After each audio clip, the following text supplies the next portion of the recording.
देखिए, इन प्रश्नों का तो कोई अंत ही नहीं है और ये एक अनुभूति अपने आप पानी है कि मैं यहाँ क्यों आया हूँ। जब हम एक शब्द बोलते हैं, अहम ब्रह्मास्मि या मैं ही ब्रह्म हूँ, मैं प्रभु का अंश हूँ, तो आप प्रभुता के गुण अपनाने आए हैं। यहाँ ये एक प्रयोगशाला है पृथ्वी। यहाँ मानव अपने को परिष्कृत करने आया है। जब उत्थान हुआ तो एक मत्स्य अवतार से हम वराह हुए, कूर्मी हुए, कितने अवतार हुए, थ्योरी ऑफ एवोल्यूशन है। तो हम यहाँ अपने को परिष्कृत करने आए हैं। यहाँ प्रकृति हमें खेलने देती है, क्योंकि प्रकृति हमें जानती है कि हमारे अंदर क्या रसायन तत्व हैं। तो हम कभी भी पूर्ण समर्पण में नहीं रहते। हम जीवन को अपने बुद्धि से चलाना चाहते हैं। तो उसमें जो हमें अनुभव होते हैं वो हम अंदर ले लेते हैं और हम उसका एक उत्पाद बन जाते, प्रोडक्ट बन जाते। जबकि हमको प्रकृति के मन वाला होना है, प्रभु के मन वाला होना है और प्रभुता प्राप्त करनी है। मुक्ति या मोक्ष ये शब्द हैं। लोग कहते हैं कि हम मोक्ष प्राप्त करने आए हैं या मुक्त होने आए हैं। तो मरकर तो सबकी आत्मा मुक्त हो जाती है। अगर वो उसके अंदर कोई हलचल है, कोई व्यथा है या कोई उसने संकल्प उसका पूर्ण नहीं हुआ, तो उसको प्राण त्यागने में जाने में कष्ट होता है। वो तभी त्याग पाता है जब वो एकदम हर चीज़ से वैराग्य ले लेता है, या जिसको कहते हैं डिटैचमेंट। वो सब चीज़ को छोड़ देता, नहीं प्रभु अब मैं तेरे समर्पण में, जो मेरे साथ हुआ हुआ। तो जैसे ही उसको ये विचार आता है कि अब मेरे जाने का समय है और मुझे अब शांति से प्रभु ले जाओ बिना कष्ट के, तब हो जाता है। नहीं तो कहते हैं ना, प्राण अटके हुए हैं कि अभी मेरा ये काम नहीं हुआ, मेरा बच्चा नहीं आया, मुझे उसको देखना था। तो वो सारे ये जितने कष्ट होते हैं ये आपको मुक्त कराने ही आते हैं। तो प्रणाम का ये समझना है कि मुक्ति या मोक्ष ये तो प्रत्येक को मिलती है। अगर हम जीते जी उस मुक्ति का आनंद ले सकें, एक ऐसा आनंद जो सच्चे चित्त का आनंद हो। जितने भी हैं नाम हमने प्रभु को दिए हैं उतने उनके गुण हैं। सत्येश्वर है, ईश्वर है, सबसे ऊपर है। उन गुणों को हमने अपनाने का पूरा अपना तन मन धन से प्रयत्न और साधना करनी है। बड़प्पन, प्रभुता का मतलब बड़प्पन ही है। प्रभुता प्रभु का ही गुण है। अब आप देखिए, बहुत प्रैक्टिकल चीज़ बताता है प्रणाम। हम हर चीज़ में ओछापन ले आते हैं।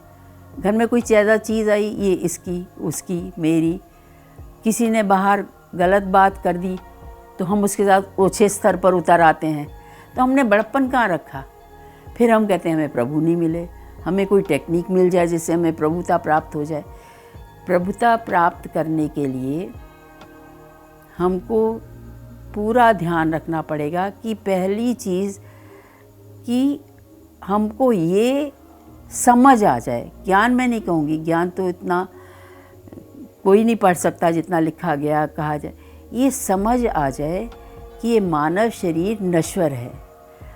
ये प्रकृति का एक पुतला है यहाँ पर, जो इस पृथ्वी की प्रयोगशाला में अपने को सर्वोत्कृष्ट बनाने के लिए आया है और ये अनुभव कर पाए कि प्रभुता क्या है।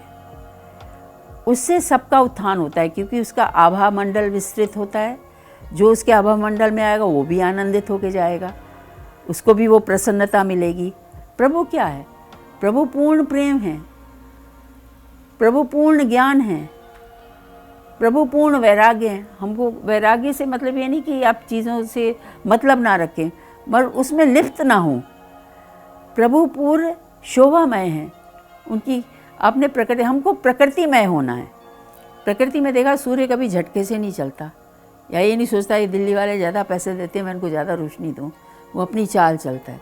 हमारे मूवमेंट्स, हमारा सोचना कितना झटकेदार होता है। प्रकृति में सब कुछ लयात्मक है।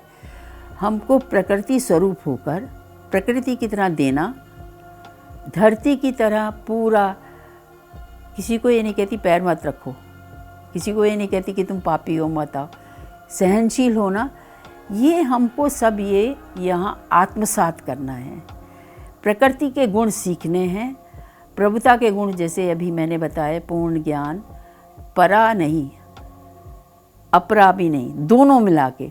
अपरा ज्ञान होता है जो संसार से आपने प्राप्त किया, परा ज्ञान होता है कि ये सपना क्यों आता है, चांद सितारे ऐसे क्यों घूमते हैं, ये काल चक्र कैसे काम चलता है। जब हम समय के साथ चलते हैं तो हम आनंदित रहते हैं। भय रहित होना, मृत्यु का भय, बूढ़ा होने का भय, काम छिन जाने का भय, दुनिया भर के भय, बच्चे का बिगड़ जाने का भय। तो जब हम निर्भय हो जाते हैं, निर्वैर हो जाते हैं, तो हमारे अंदर एक ऐसी ऊर्जा और ऊष्मा प्रभावित होती है जो सबको, औरों को भी आनंदित करती है। तो हम यहाँ मानव जीवन का आनंद लेने, जीवन को एक उत्सव बनाने के लिए हैं। तभी हम जान पाएंगे कि वो आनंद क्या है जो प्रभु को प्राप्त करके मिलता है। तो ये सब मनुष्य के शरीर में ही है। हम यहाँ अपने को नित्य परिष्कृत करने आए हैं कि आगे मानव और परिष्कृत कैसे हो सकता है, क्योंकि बुद्धि के द्वारा इतने सदियों से हमने काफ़ी कलुषता अंदर इकट्ठी कर ली है। तो मानव को ये देखना है कि मेरे इस इतने सुंदर प्रभु स्वरूप पुतले में जो जहाँ भी कलुषता आई है, अपूर्णता आई है, उसको मैं कैसे निष्कासित कर सकूं। जीवन का उद्देश्य यही है कि इसको प्रभुता दें, वो सौंदर्य दें, वो तेजों में प्रकाश दें, ताकि सबका जीवन आनंदमय उत्सव में बदल जाए।